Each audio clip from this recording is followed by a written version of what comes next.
The new year has already started, and I find myself asking the question, can I actually achieve the goals that I set for myself? To be honest, the past few weeks have been really messy. I decided this year I would take better care of myself and post a video every single day.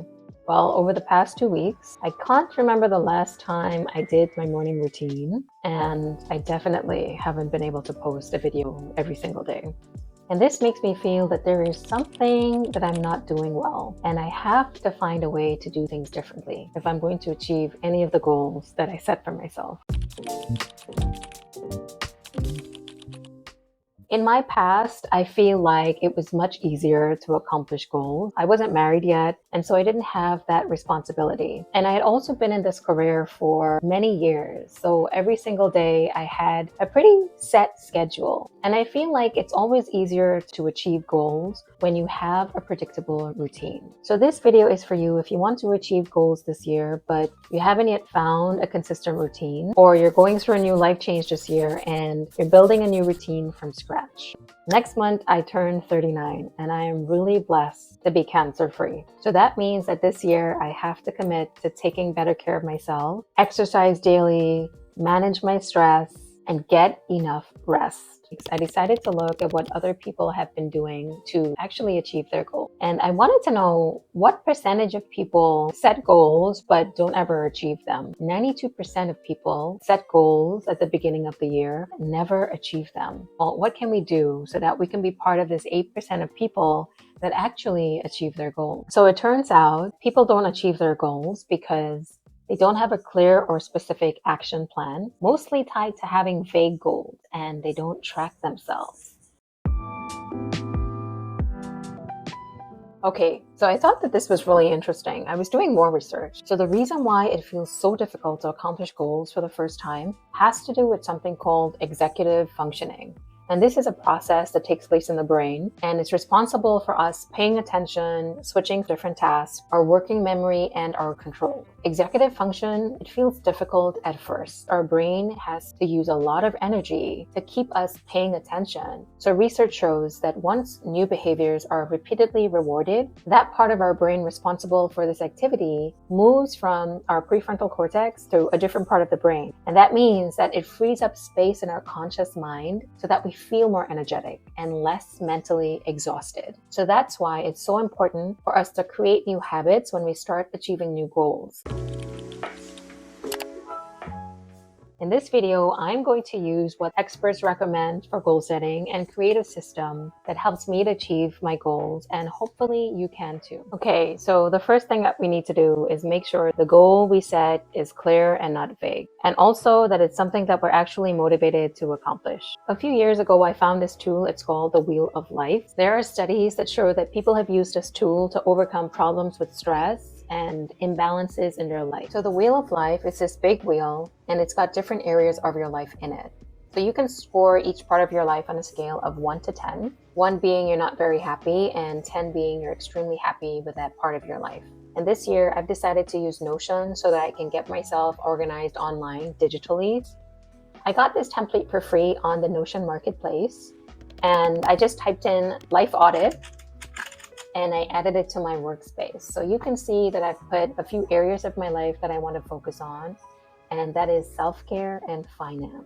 So recently my husband and I moved to Japan, and that meant that I had to leave my old career behind. And so my goal for this year is to make $10,000 a month through my online business. So that means there are a lot of skills that I have to learn about putting a business online and running that. So when you look at your Wheel of Life, I think it's really helpful to choose a part of your life that you're really motivated to work on.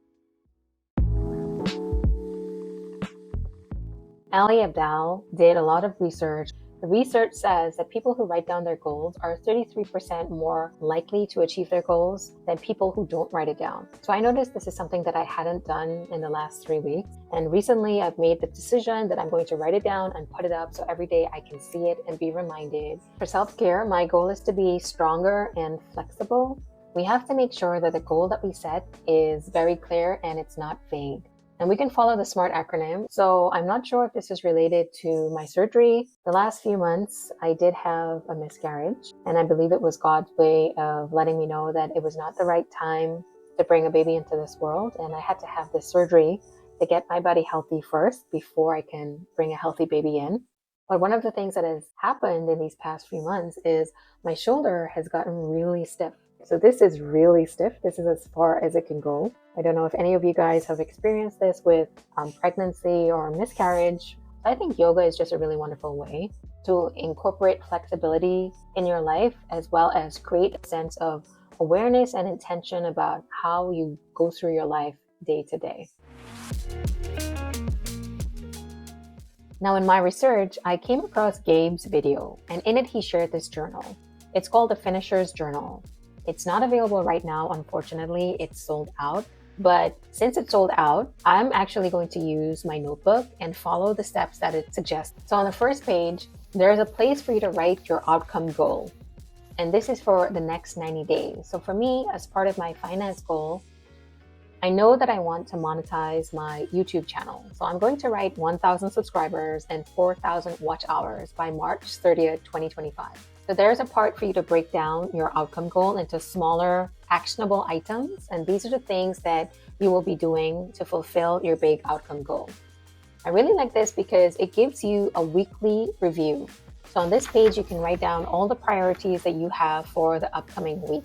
And at the end of the week, you can check back and say what worked for you, what didn't work, and what you're going to do to improve things.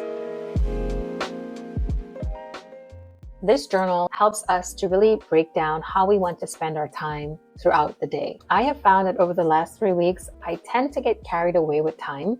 I think that writing it down and really committing to getting certain things done for the next hour, for the next 2 hours is really going to help make the most out of your day. And you can do this with Google Calendar or Apple Calendar. You have the ability to set alarms or alerts so that if you forget or something else happens, it can bring you back to what you're supposed to be doing for that time in the day. And I've actually chosen really soothing and peaceful sounds so that when I hear it, I feel encouraged, I feel inspired, and I'm not scrambling to get to the next thing. Now, because I don't have a paper habit tracker, I'm going to use Notion for this as well. And I downloaded another free template from the Notion Marketplace.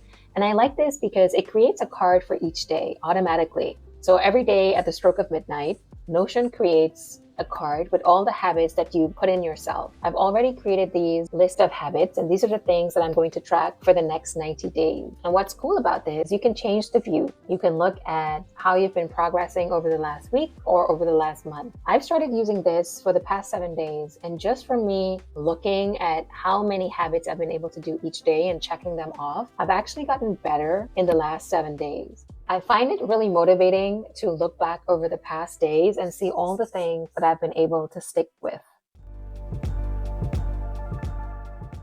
The beautiful thing about any system is the ability to do the 10-30-100 method. I got this from JD, and it means that for 10 days, try the system out in your own life and see if it works for you. And during these 10 days, really commit to sticking to your habits every single day. Don't miss a single day. And at the end of the 10 days, you can assess, did it work for you? Do you feel more motivated? And has your life improved in any way? If you answer yes to those things, or even if you have some changes to make, you can do that. And then do it for another 30 days. And in that 30 days, it's okay for you to miss a day or two. The point is for you to actually live your life and go through the ups and downs and the challenges and fall back on the system to keep you in track. At the end of 30 days, you can reassess and make any more tweaks that you like, and then do a final push for 100 days. And 100 days is just a little bit more than 3 months, and habits are created in 3 months, which is about 90 days. But my point is, you can change so much about your life in 100 days, and having a system that you've tried and tweaked and made better to fit into your life is just a wonderful tool to have to support you in achieving your goals. So I'm going to give this system a try. I've been using it now for almost 7 days. It's already given me so much motivation just by seeing my progress in the past few days. If you're not sure about how to set your goals and which part of your life you'd want to set goals in, check out this video over here. You can change your life in 90 days. In it, I describe a bit more about the Wheel of Life, and I give advice on how that can work for you. Thank you for joining me. I'll see you in the next video.